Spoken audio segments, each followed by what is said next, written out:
அன்பர்கள் அனைவருக்கும் வணக்கம். அநேக பிராமண சமூகத்திற்கு நமஸ்காரங்கள். வருகிற 8ஆம் தேதி மாலை பட்சம் ஆரம்பம். மகாலய பட்சங்கிறது பிதர்களுக்கான ஒரு இது என்னன்னு கேட்டீங்கன்னா, 15 நாள் எல்லா விதமான காரியங்களும் பண்ணி இது பண்ணணும். இந்த ஒரு நாளைக்கு ஒரு திதி வரும். அந்தந்த திதி பிரகாரம் அவள் சார்த்தமோ இரண்யமாவோ பண்ணலாம். இல்லைன்னா அவளுடைய தர்ப்பணத்தை பண்ணணும். முடிஞ்ச அளவுக்கு இந்த மகாலய பட்சத்தில் அவள் முன்னோர்கள் பெரியவா இருக்கிறவா அவளோட பெரியவா பண்ணுவா, தகப்பனார் உள்ளவா வீட்டில் தகப்பனார் பண்ணுவா, பேரன்மார்கள்லாம் கலந்துக்கணும். அதே போல் தகப்பனார் இல்லாதவா தாயாரல்வா அவள் திதியை பாவித்து பண்ணுங்கோ.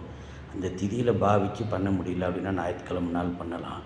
மத்தியாஷ்டமி மகாபரணின்னு இருக்குது, இந்த மாதிரி நாட்களில் பண்ணலாம்.